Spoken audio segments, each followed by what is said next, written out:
अस्सलाम वालेकुम। वालेकुम अस्सलाम अजीज। Aziz, message everyone to join the class as soon as it is possible.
Right जी, 14 स्टूडेंट्स हो गए हमारे पास और अब हम अपनी क्लास को शुरू करने की तरफ चलते हैं।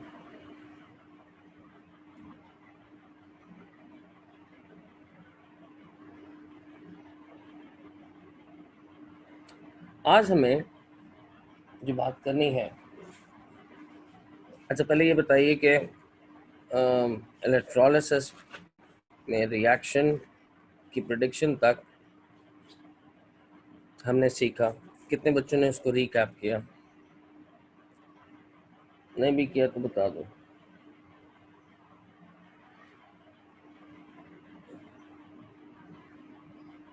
शाबाश, respond in the chat box. How many of you have read the concept over this long weekend?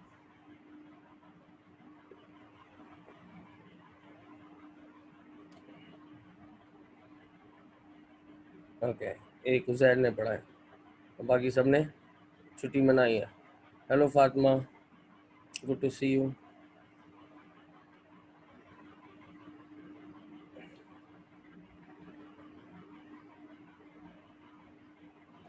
और किसी ने नहीं पढ़ा कर पाए?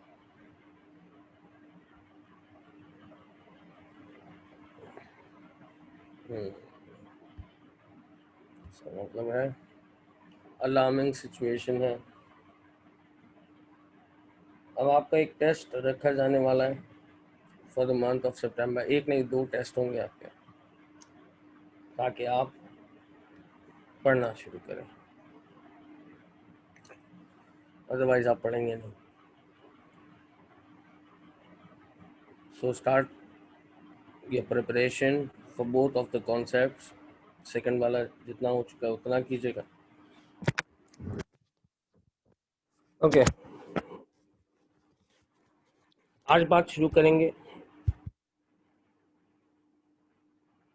पहले इलेक्ट्रोलिसिस से।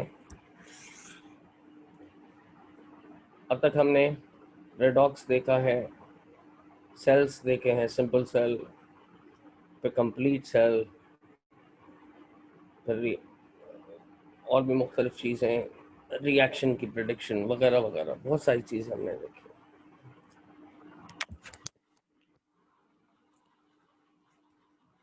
Electrolysis is our today's topic.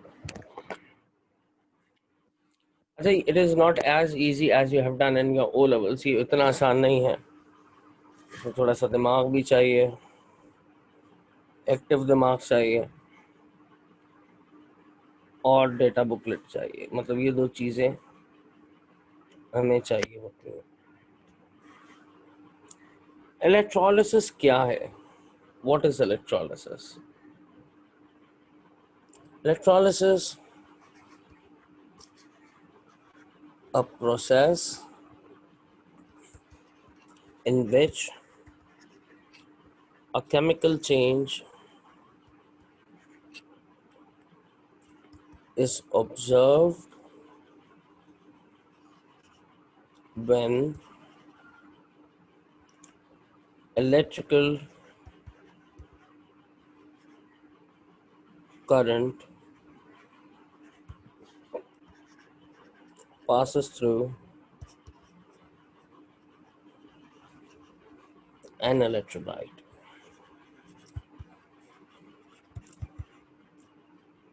A chemical change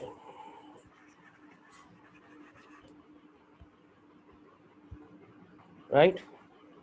A chemical reaction, Salik कहते हैं कि a chemical reaction carried out through electrolysis. ठीक है, अपना अपना अंदाज है सबका कहने का. A chemical change is observed when electrical current passes through an electrolyte. मतलब ये तीन कंडीशन हो जाएंगे इस डेफिनेशन. चेंज क्या है और इलेक्ट्रोलाइट क्या है? Electrolyte a compound or a mixture. या तो ये कंपाउंड है या ये मिक्सचर है that allows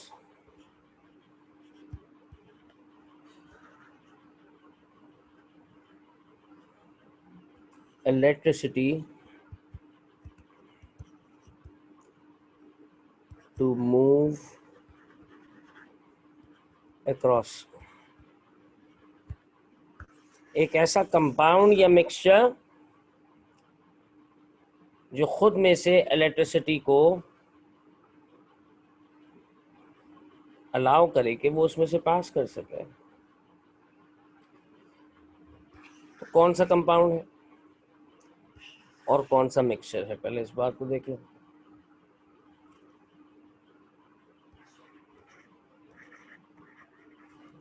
आयोनिक कंपाउंड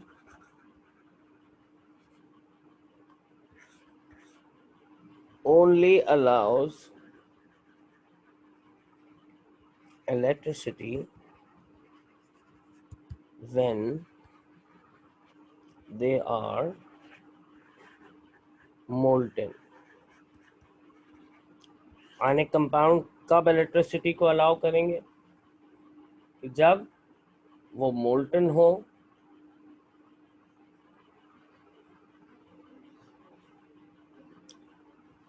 और mixture those aqueous solutions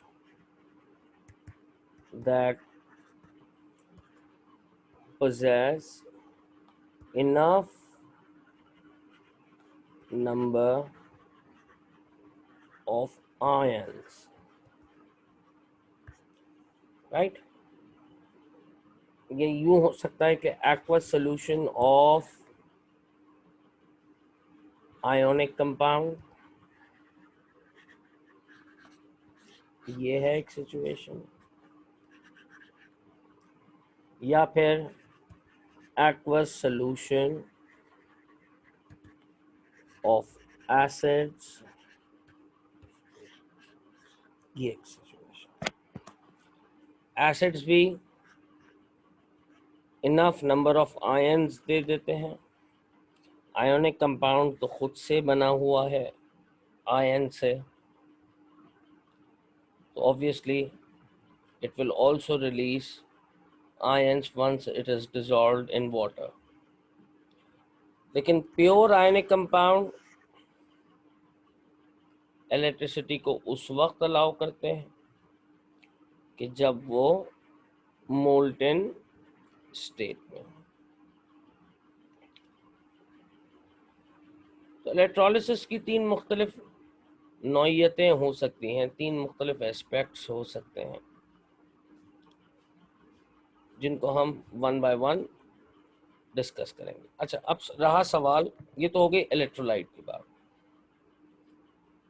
definition का एक हिस्सा, a process in which a chemical change is observe when electrical current passes through an electrolyte.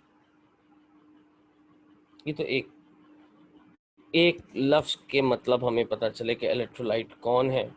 ये कंपाउंड हो सकता है, मिक्सचर हो सकता है, जो अलाउ करे इलेक्ट्रिसिटी को खुद में से गुजरने के लिए। कंपाउंड की एग्जांपल इसमें हमने आयोनिक कंपाउंड लिया, लेकिन शर्त क्या है कि ये मोल्टन स्टेट के अंदर होना चाहिए। और मिक्सचर की एग्जांपल हमने एक्वस सोल्यूशन लिया है जिसके पास इनफ नंबर ऑफ आयंस हो। ये आयंस हेल्प करेंगे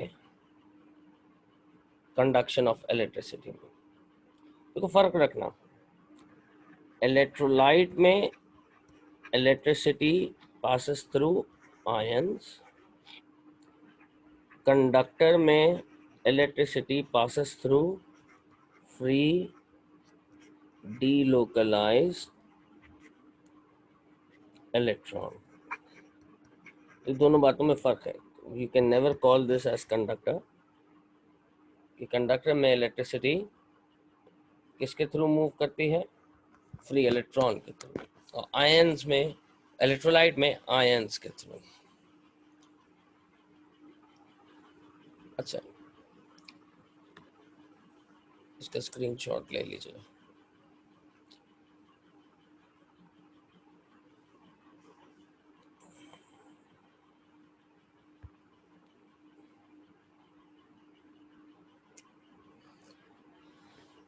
ये इलेक्ट्रोलिसिस उस वक्त हो सकती है कि जब you are using direct current, जो इसकी एक एसेंशियलिटी है।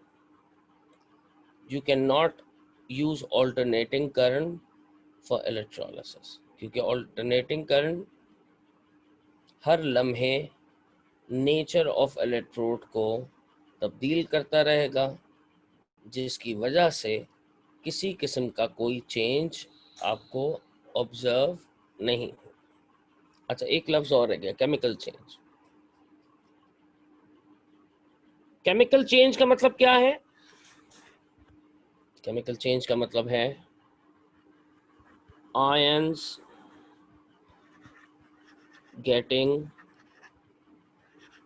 डिस्चार्ज्ड। केमिकल चेंज का मतलब क्या है? Ions getting discharged. डिस्चार्ज मतलब ये अपना चार्ज खत्म कर देंगे, राइट? फर्ज कीजिए एक X+ आयन है, during electrolysis it gains to become X। एक Z- आयन है, it loses to turn into Z। तो अगर मैं XZ नामी कंपाउंड को इलेक्ट्रोलाइज करने के लिए इसको या तो मोल्टन स्टेट में लाऊंगा, तो ये 2 आयंस देगा, और फिर ये ions, electrical current is of electrolyte and not conduction.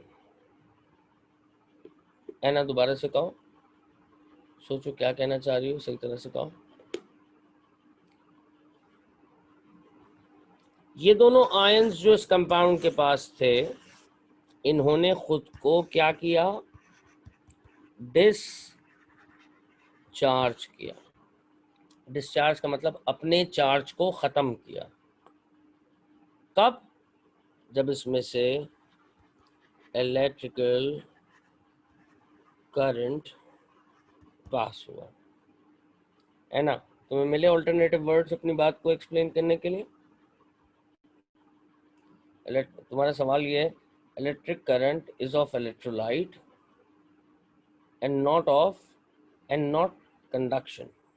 हाँ, इलेक्ट्रोलाइट इलेक्ट्रिसिटी को अलाउ करता है, जिसको अंग्रेजी में आप कंडक्ट का लफ्ज यूज कर सकते हैं, but don't call a compound a conductor. Conductors are only elements. Conductor कौन है? ये सिर्फ एलिमेंट्स होते हैं। इलेक्ट्रोलाइट कौन होते हैं? कंपाउंड्स होते हैं। तो दोनों ने डिस्चार्ज किया किस वक्त? कि जब the difference between electrolyte and conductor, they can't be same. Conduction नहीं है, इसको करेक्ट करो स्पेलिंग को। कंडक्टर का, इलेक्ट्रोलाइट और conductor are two different things but having almost similar approach. Conductors are elements, electrolytes are compounds और mixture. Electrolyte क्या हो सकते हैं? कंपाउंड या मिक्सचर। कंपाउंड होगा तो किस हालत में होगा? मोल्टन हालत में। मिक्सचर होगा तो वो यकीनन एक्वस स्टेट में, कि जिस वक्त आयंस आसानी से ट्रेवल कर सकें। अच्छा, इलेक्ट्रोलाइसिस में या इलेक्ट्रोलाइटिक सेल में हम बिजली इस्तेमाल करते हैं, वी यूज इलेक्ट्रिसिटी। जबकि इलेक्ट्रिकल सेल जो हम इससे पहले पढ़ रहे थे, उससे हम बिजली प्रोड्यूस करते थे। तो एक और फर्क, यार ये किसका फोन आ रहा है? जी अस्सलाम वालेकुम। जी जी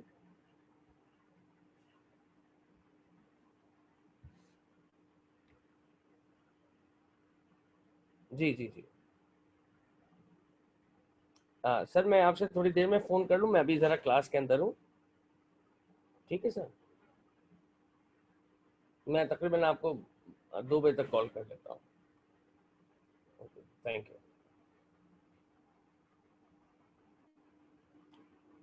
ओके,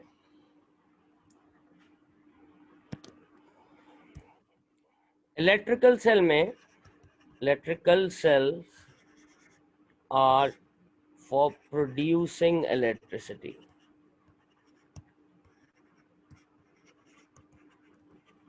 जैसे दो डिफरेंट नेचर के मेटल लगा दीजिए,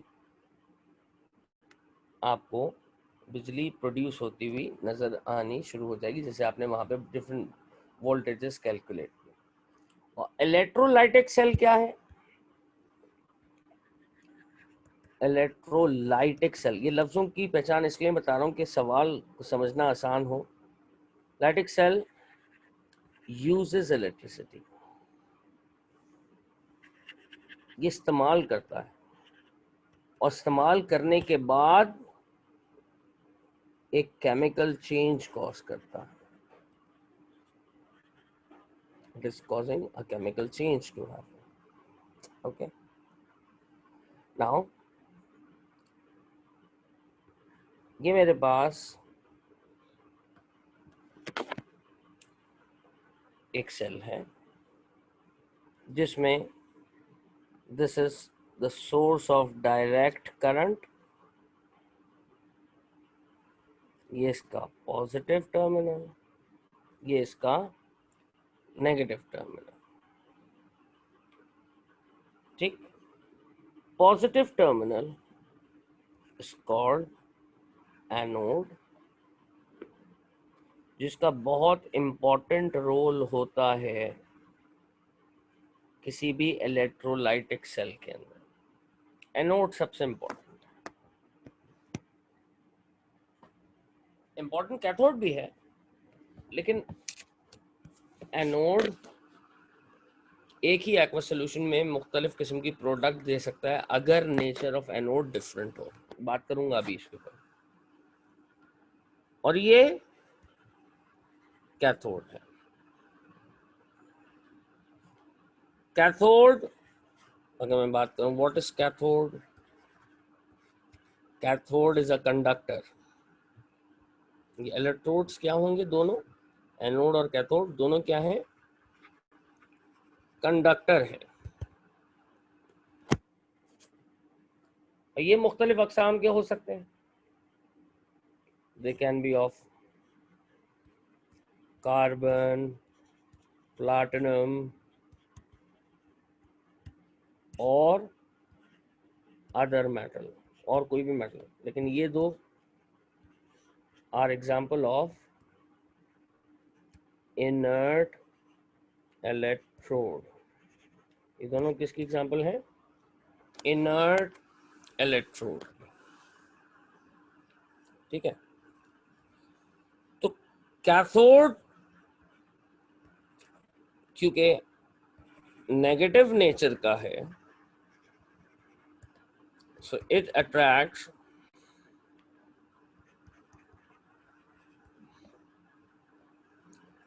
positive ions and discharge them। किस नेचर का है? पॉजिटिव नेचर का है, और सॉरी नेगेटिव नेचर का है। अट्रैक्ट किसे कर रहा है? पॉजिटिव आयन को। और क्या कर रहा है?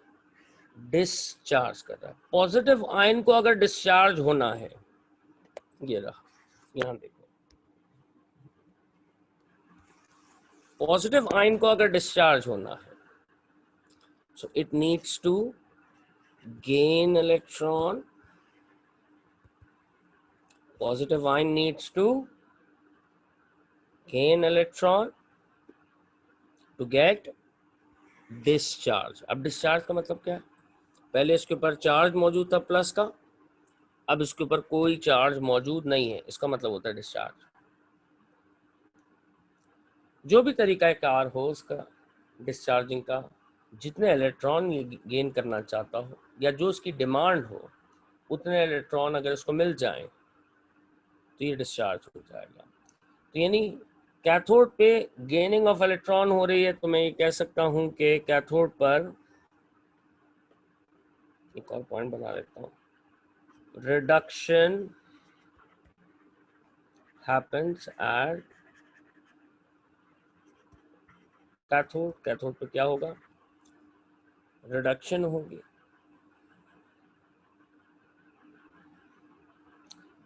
और कैथोड बनेगा कब? व्हेन अ मेटल स्ट्रिप और conductor is connected to the negative terminal of battery। कौन से टर्मिनल से? नेगेटिव टर्मिनल से अगर कनेक्ट होगा तो ये कैथोड बनेगा। इसी तरह इसका स्क्रीनशॉट ले लीजिए, मैं आगे जा रहा हूँ। यहाँ तक की बात सबको क्लियर है? प्लीज चैट बॉक्स में एक मरतबा यस नो व्हाटएवर लिख दीजिए।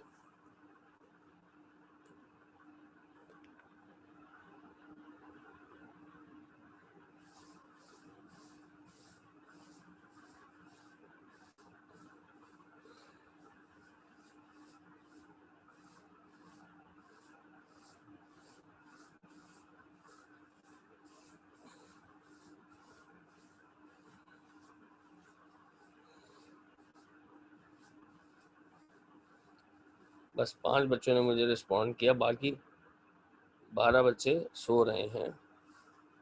ठीक है,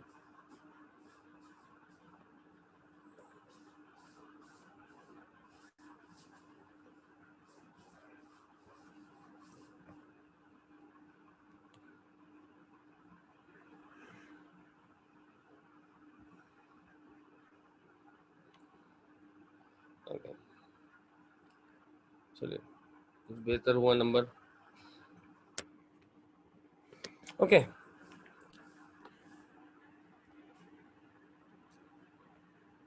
अब बारी आई दूसरे इलेक्ट्रोड की। ये रहा positive electrode. Anode is a positive electrode. Is what? Positive electrode.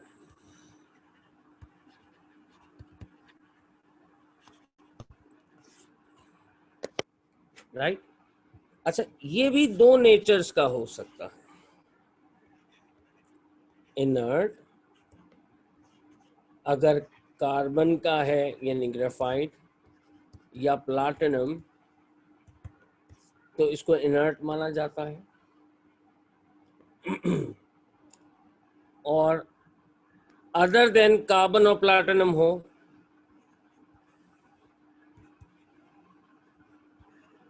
Carbon और प्लैटिनम, तो इसे हम रिएक्टिव इलेक्ट्रोड मानते हैं।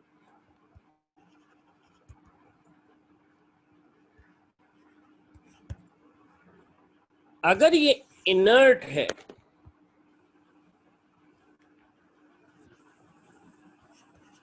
then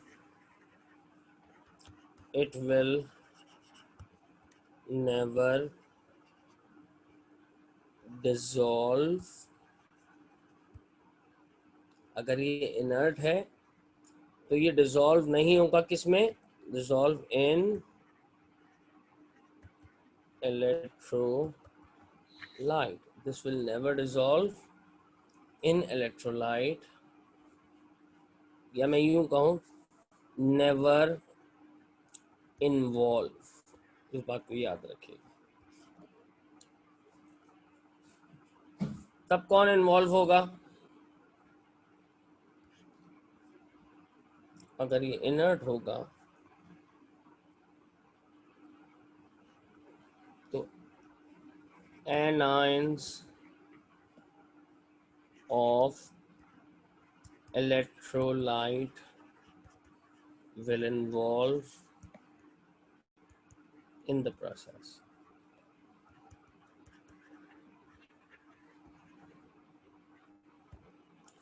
ठीक है,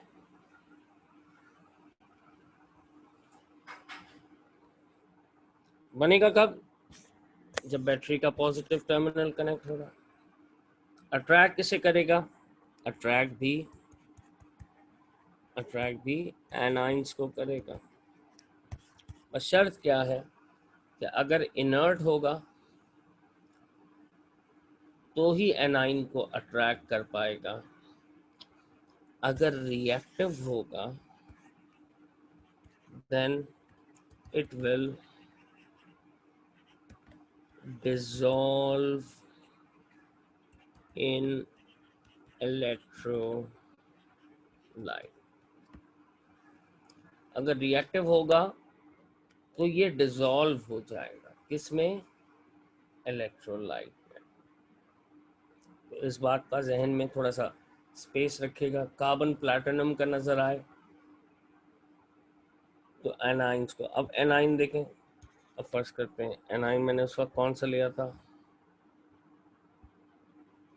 Z-। तो अगर ये डिस्चार्ज होना चाहता है इट विल लूज इलेक्ट्रॉन।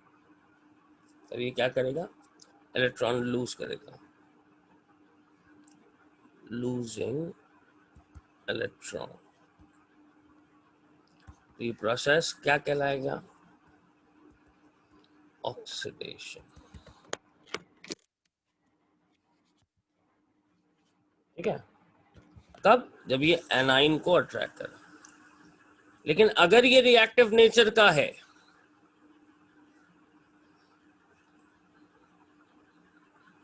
तब इट विल डिसॉल्व इटसेल्फ। फर्ज कीजिए ये मैग्नीशियम के नेचर का, तो magnesium will prefer to turn into magnesium 2 plus ion. तो ऑक्सीडेशन किस तरह हो रही है? Magnesium is turning to Mg2 plus ion, losing electron on its own plate, just like simple cell में होता था. वहां इसको सपोर्ट करने के लिए सॉल्ट ब्रिज होता था, यहाँ सॉल्ट ब्रिज नहीं है, यहाँ एक दूसरी सिचुएशन है. अगर मेटल रिएक्टिव नेचर का है, इट विल डिसॉल्व. कॉपर ही क्यों नहीं है? It will become copper 2 plus ion. ठीक है. लेकिन अगर कार्बन और प्लाटिनम नेचर का है, तब it will not dissolve, then it will attract anions from the aqueous solution. ठीक है. Then it will attract anion. अब यहाँ एक बात बताता चलो,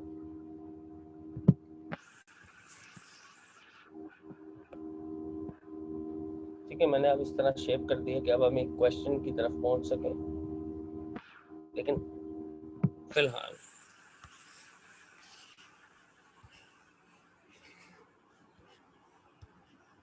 कुछ बेसिक कॉन्सेप्ट को ब्रश अप और साथ साथ ये एनोड है, mix with copper, zinc, iron, and this is copper. ठीक है. एक सेल में मौजूद है. राइट. तो ये वाला इलेक्ट्रोड किस नेचर का हुआ? Reactive, non reactive? Obviously this will be reactive electrode.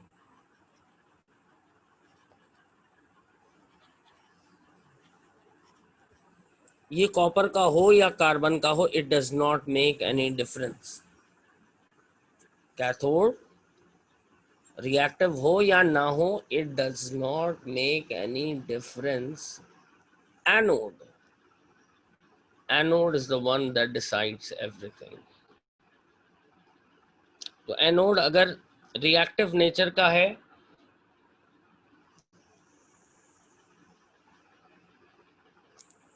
reactive nature other than platinum and carbon,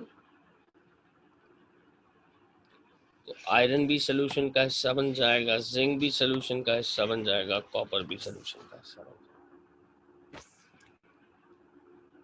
और जो भी मेटल, अब ये है की point, which ever metal has more negative reduction potential. Reduction potential हमारे डेटा बुकलेट में एक्चुअली क्या प्रोवाइडेड है? रिडक्शन पोटेंशियल ही तो प्रोवाइडेड है. सबके रिडक्शन होने पर कितना voltage? More negative reduction potential will dissolve first. इस बात को याद, ये की पॉइंट है इसका. किताबों को ढूंढने से नहीं मिलेगा. कितनी किताबें? 4 किताबें. जिसका ज्यादा नेगेटिव है वो पहले डिसॉल्व हो जाएगा. फर्ज करो इसमें मेरे पास कॉपर भी था, हाँ जैना मैं रिपीट कर रहा हूँ, जिंक भी था, आयरन भी था. तो ज्यादा नेगेटिव रिडक्शन पोटेंशियल किसका है? जिंक का. कितना होता था? जिंक से जिंक प्लस 2 प्लस आयन तक कितना होता था? -0.76 वोल्ट. कॉपर का कितना था? Cu 2 plus 2E 0.34. आयरन का कितना होता था, iron 2 plus plus 2E 0.44 minus. तो सबसे ज़्यादा नेगेटिव कौन है? जो सबसे ज़्यादा नेगेटिव है ना, उसको सबसे ज़्यादा जल्दी है सोल्यूशन का हिस्सा बनने की। वो जल्दी से डिसॉल्व होके सोल्यूशन या इलेक्ट्रोलाइट का हिस्सा बन जाए। उसके बाद आयरन, उसके बाद कॉपर। ये बात याद रखना बेटा, कि तुम ढूंढते रहोगे किताबों में, तुम्हें नहीं मिलेगी। तब जब इलेक्ट्रोड रिएक्टिव नेचर के हों, ठीक है, जब इलेक्ट्रोड रिएक्टिव नेचर के होंगे तब की बात बता रहा हूं। ओके,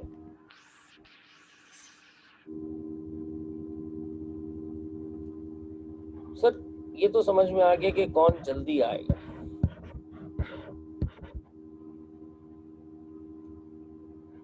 कौन जल्दी जाएगा वापस? आयरन भी आ गया, जिंक भी आ गया, कॉपर भी आ गया, अंदर आ गए, सब सोल्यूशन का हिस्सा बन रहे हैं। कौन जाना कौन चाहिए?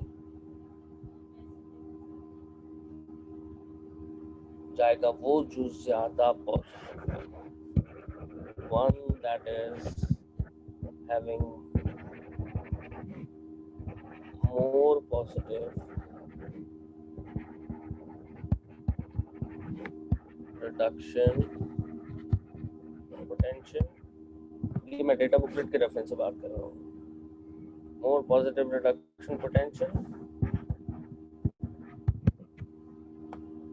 discharges easily at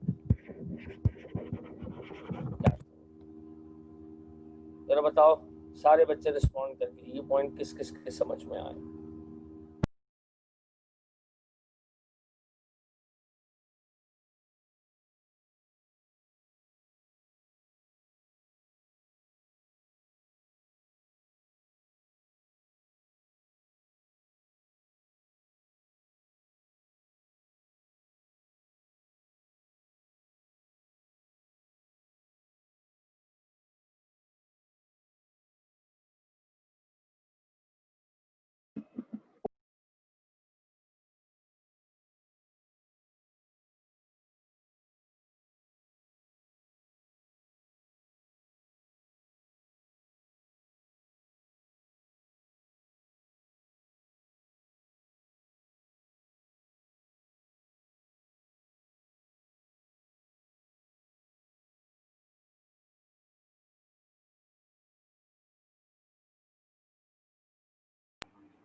ओके, तो मेरे पास 9 बच्चे कह रहे हैं कि 10 बच्चे कह रहे हैं कि यस सर, और 3 बच्चों ने कहा कि सर इसको एक मतलब रिकैप करें। देखो रिकैप तो मैं करूँगा। कंडीशन मैंने क्या रखी कि एनोड जो है इम्प्योर है,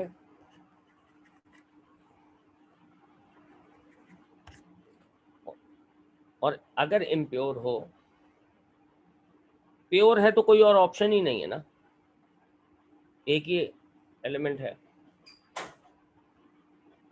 और वही डिस्चार्ज, वही चार्ज होके सोल्यूशन का हिस्सा बनेगा। और सोल्यूशन का हिस्सा कैसे बन सकता है? कि जब वो इलेक्ट्रॉन अपनी प्लेट के ऊपर लूज करके आए, जैसे मैंने यहाँ एक्सप्लेन किया है। ठीक है जैनब, जैनब वॉइस पे आ जाओ अगर चाहो तो, या एना तुम वॉइस पे आ जाओ, कोई भी एक बच्चा जिसको मुश्किल हो रही। जी सर। इस प्लेट पे 3 किस्म के मेटल मैंने रखे है ना, कॉपर, जिंक, आयरन।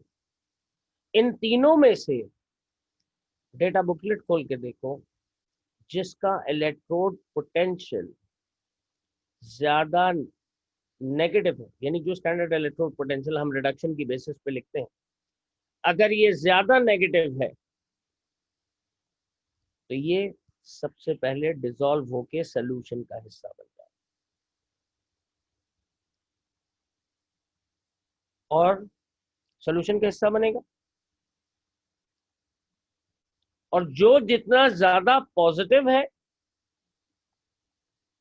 वो वापस इलेक्ट्रोड पे जल्दी डिसॉल्व होगा। तो इस वक्त जिंक भी आ गया, आयरन भी आ गया, कॉपर भी आ गया, लेकिन वापस कौन गया पहले?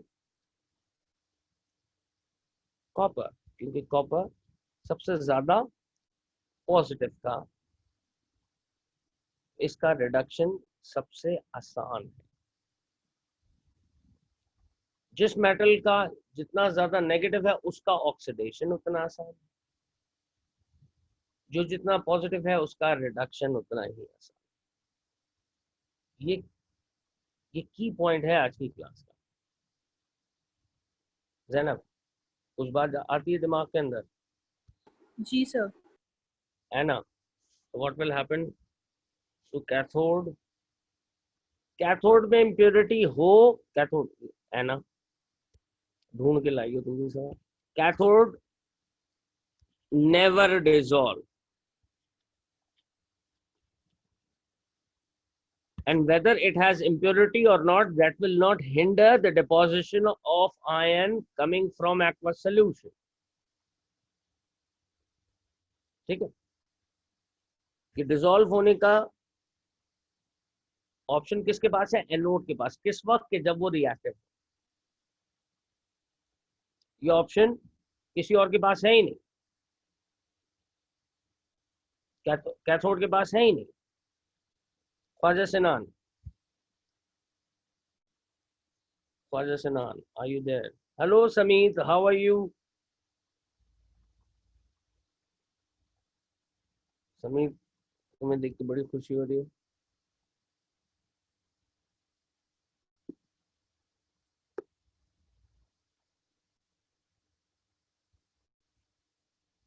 सिनान अहमद साहब, सिनान आमिर साहब, आप हैं मेरे साथ? ओके, मैं ठीक ठाक हूँ। समीत, बात समझ में आई तुम्हारे? बिल्कुल बीच से तुमने ज्वाइन किया है, मतलब टॉपिक के बीच में से, क्लास में तो शायद शुरू से हो गए। ख्वाजा सिनान, तुम्हारी समझ में आती है बात बेटा? जी सर, समझ में आ रही है सर। क्या, can you explain me, can you re explain me what I have just said about anode, impure anode?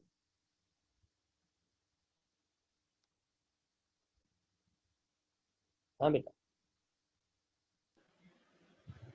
Sir यही पॉइंट है कि जो ज्यादा पॉजिटिव होगा उसकी रिडक्शन उतनी ज्यादा होगी। नहीं, मैं इम्प्योर एनोड की बात कर रहा हूँ।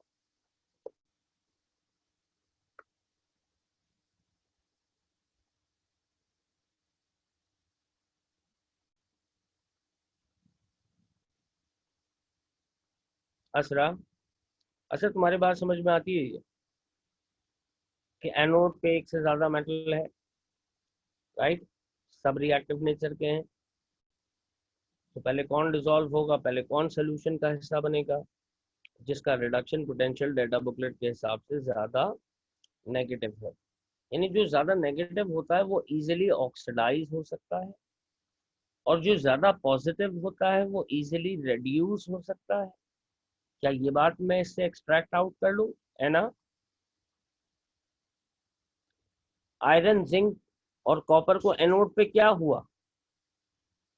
ये ऑक्सीडाइज ही तो हुए। कॉपर देर में हुआ क्योंकि कॉपर की ऑक्सीडाइजिंग कैपेसिटी कम है, क्योंकि उसका रिडक्शन पोटेंशियल नेगेटिव नहीं है, उसका रिडक्शन पोटेंशियल पॉजिटिव है। ठीक है, तो वो जिसका रिडक्शन पोटेंशियल ज्यादा नेगेटिव होता है, that can oxidise first of all, और जिसका रिडक्शन पोटेंशियल कम होता है, या मैं कहूँ ज्यादा पॉजिटिव होता है, वो देर से डिसॉल्व होता है। राइट जी? सबको ये बात समझ में आई? मैं आगे दूसरे एस्पेक्ट्स पर जाऊंगा, प्लीज चैट बॉक्स में रिस्पॉन्ड कीजिएगा ताकि मैं आगे बढ़ूं।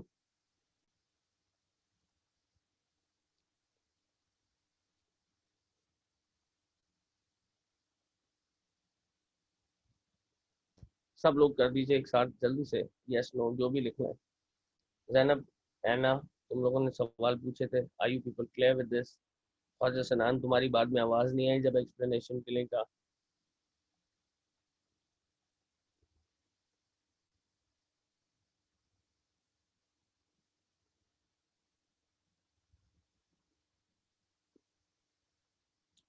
Whatever aqueous solution is this, Isra, it does not make any difference. But it should be an electrolyte. Amama, is this thing clear, beta? Mushbar Mansoor, is this thing clear? Sir हम इसकी एक और usage electroplating की basis पे दे सकते हैं ना? हाँ, लेकिन इसकी अभी हम एग्जांपल। हाँ एग्जाम्पल तो तुम इलेक्ट्रोप्लेटिंग पे दोगे, लेकिन इलेक्ट्रोप्लेटिंग किस फिनोमेना पे है हम ये बात समझ रहे हैं, ठीक है? इलेक्ट्रोप्लेटिंग किस वजह से हो रही तो है? सर उसके हिसाब से जो इम्प्योर मेटल है, इन तीनों में से इम्प्योर मेटल में से जो भी मतलब मोर नेगेटिव होगा वो कैथोड की तरफ मतलब उसका प्योर मेटल मौजूद होगा ना फिर? देखो बेटा, मैंने अभी बात क्या की, मेरे पास जिंक, कॉपर, आयरन 3 चीजें मौजूद थी और कैथोड पे सिर्फ कॉपर मौजूद था। अब कैथोड पे कॉपर ना हो, ठीक है, लेट्स सपोज कैथोड पे आयरन मौजूद है, लाइक डिपॉजिट कौन होगा पहले? 3 आयंस आए थे सोल्यूशन से, तो ज्यादा पॉजिटिव कौन है? कॉपर। आयरन सोल्यूशन में मौजूद है 2+ हालत में, लेकिन नहीं आ रहा है, क्यों? क्योंकि कॉपर से ज्यादा नेगेटिव है। पहले कॉपर जाएगा पूरी तरह से, जब तक कॉपर खत्म नहीं होगा किसी दूसरे को ऑप्शन नहीं मिलेगा। आई बात समझ में जैनब? मैंने कैथोड पे जी सर। आयरन भी लगा लिया, उसके बावजूद आयरन नहीं आए अपने भाई को देखकर, तो यहाँ रिश्तेदारी नहीं चलेगी, यहाँ उसूल चलेगा। उसूल क्या है? The one that is more positive would get discharge on cathode first of all,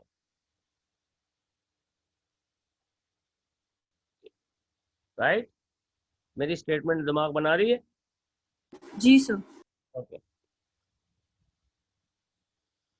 हाँ, मैंने किससे दो आवाजें लगाई थी, एक मामा को, उसका रिस्पॉन्स आ गया, और दूसरा फातिमा मुजाहिद। हेलो फातिमा।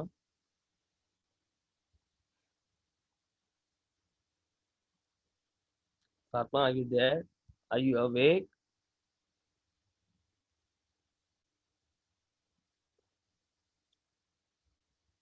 मेरे पर 3 सवाल आ गए अचानक।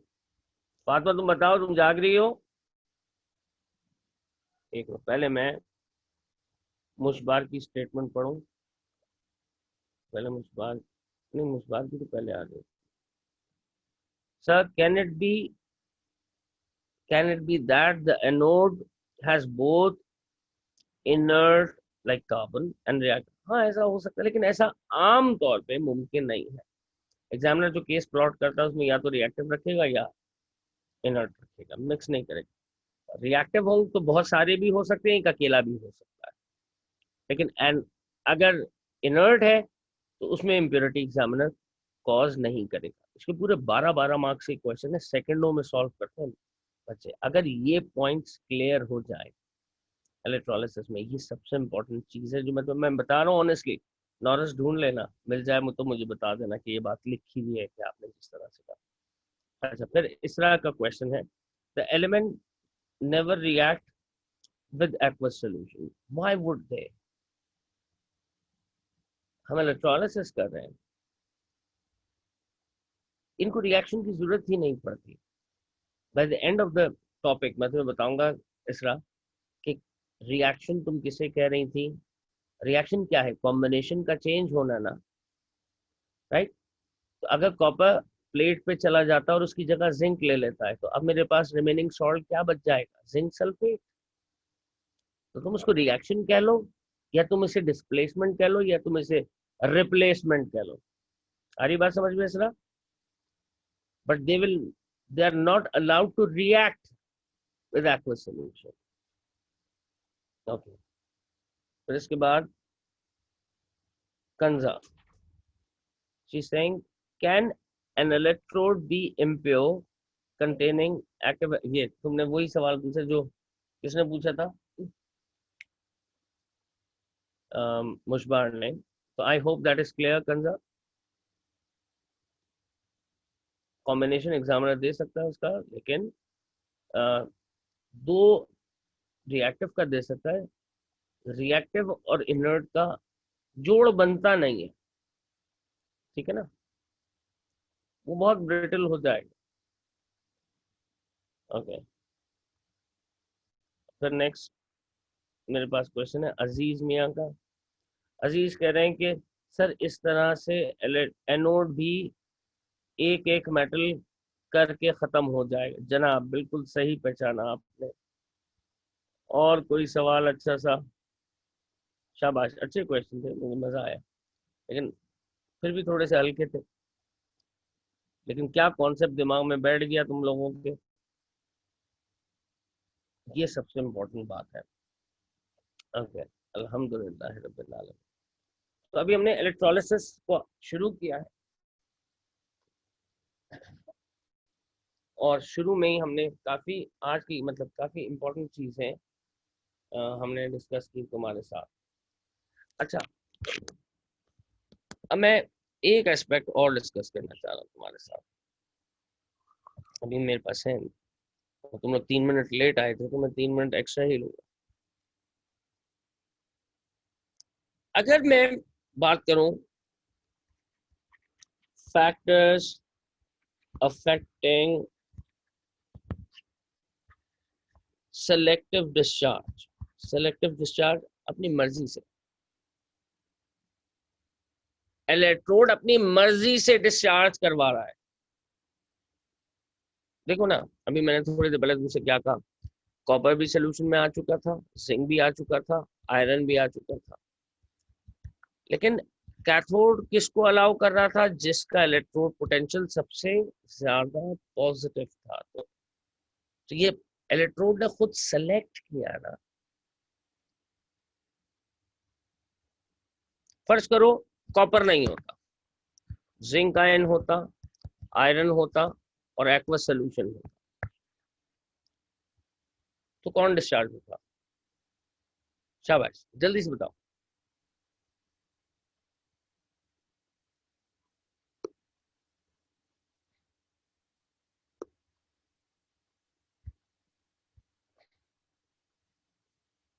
मुझे ये आंसर चाहिए किसी बच्चे से, किसी बेस्ट से। शाबाश, वाटर डिस्चार्ज होता और क्या प्रोड्यूस करता? Hydrogen gas. नहीं नहीं, ये अनस अब्दुल अजीज इस तरह से नहीं, दूसरे अंदाज में। हाइड्रोजन का तुम पोटेंशियल क्या मानते हो? 0.00, ये कितना था? 0.76 माइनस, ये कितना था? 0.44 माइनस। सबसे ज्यादा पॉजिटिव कौन है?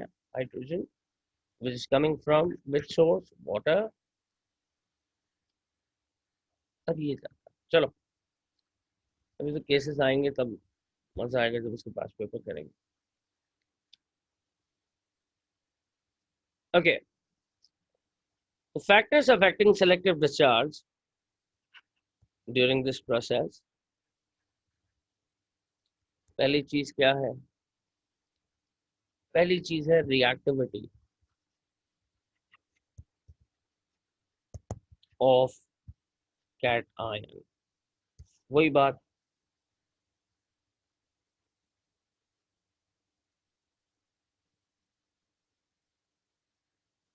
क्या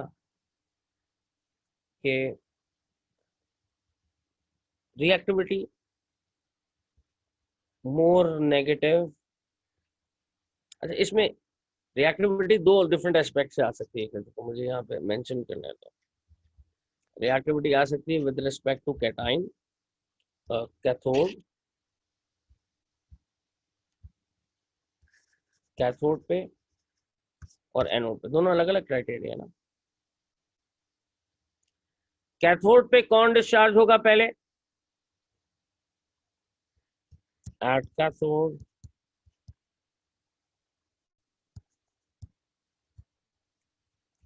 one that has more positive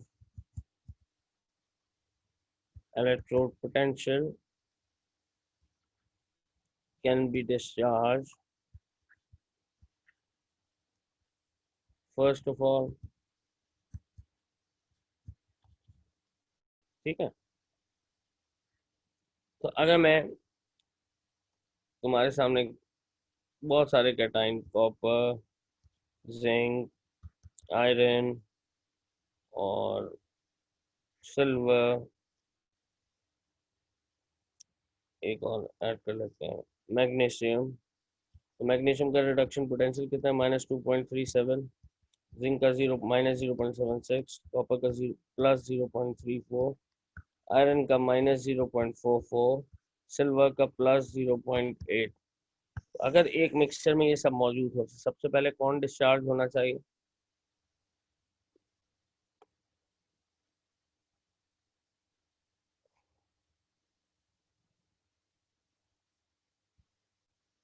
silver, कि सबसे ज्यादा पॉजिटिव यही। अच्छा, अब फर्ज करते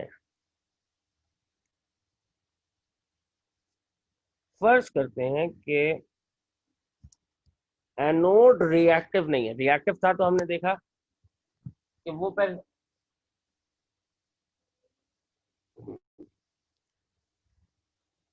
रिएक्टिव था तो दोनों डिसॉल्व हो रहे थे। फर्स्ट करो एनोड कैसा है, इनर्ट है और सॉल्यूशन में 2 एनाइन मौजूद है।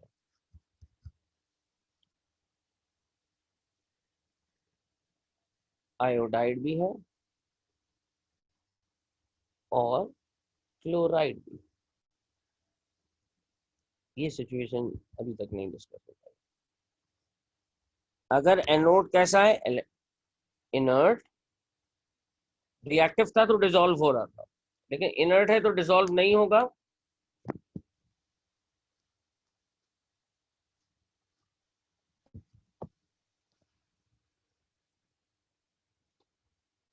इनर्ट है तो डिसॉल्व नहीं होगा। उस सूरत में तुम्हें दोनों की इलेक्ट्रोड पोटेंशियल को देखना, +1.36 +0.54।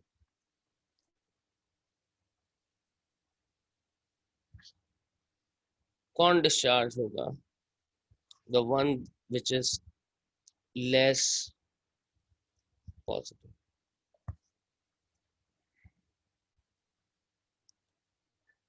हाँ बेटा, है ना, मैं तुम्हें सब कुछ दिखा देता हूँ, सब्र करो। इस पॉइंट को सुना तुमने? कितना कीमती पॉइंट हमने डिस्कस किया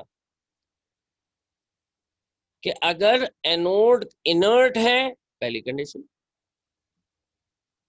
और एक्वस सॉल्यूशन में 2 एनाइंस हैं, anions has to go to anode, 2 anions हैं, तो लेस पॉजिटिव वाला will be discharged first compared to, यानी iodide will discharge first compared to chloride।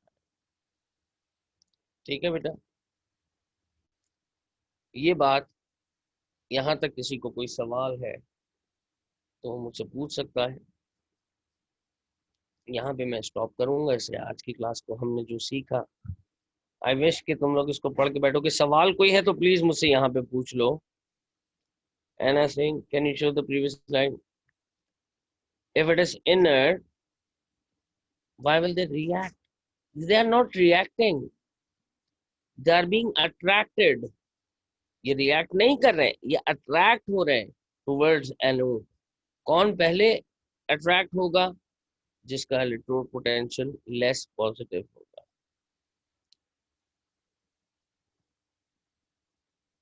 ठीक है, why they will attract? Negative ions are attracted by positive electrode। Positive anode is a positive electrode, तो attraction में वो सभी को attract कर रहा है, लेकिन डिस्चार्ज किसको कर पाएगा? जो लेस पॉजिटिव हो। ठीक है ना? जी अजीज, इसमें मेटल का उल्टा हो रहा है। Anas, is this thing clear बेटा? सब लोग भी एक मरतबा यस और नो लिख दीजिए, उसके बाद खुदा हाफिज लिख दीजिए। If this thing is clear to sir आप प्रीवियस स्लाइड जो दोबारा ओपन कर ये सकते वाली हैं सर? या इससे भी पहले वाली? पहले इसका ले लो,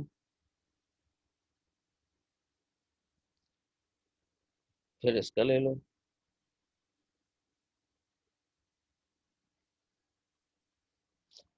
हस अच्छा, okay. Is there any difference between discharging and attraction? Yes, a lot difference. All of the anions are attracted towards anode, but this is not a surety that all will get discharged first. The one that is less positive will discharge first. Is that okay?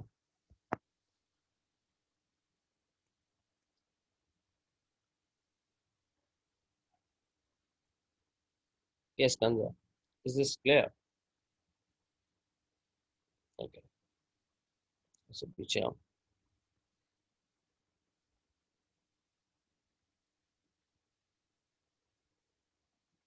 तो आज यकीनन आपको अंदाजा हुआ होगा कि जो O levels में पढ़ते थे वो तो शायद कुछ भी नहीं था।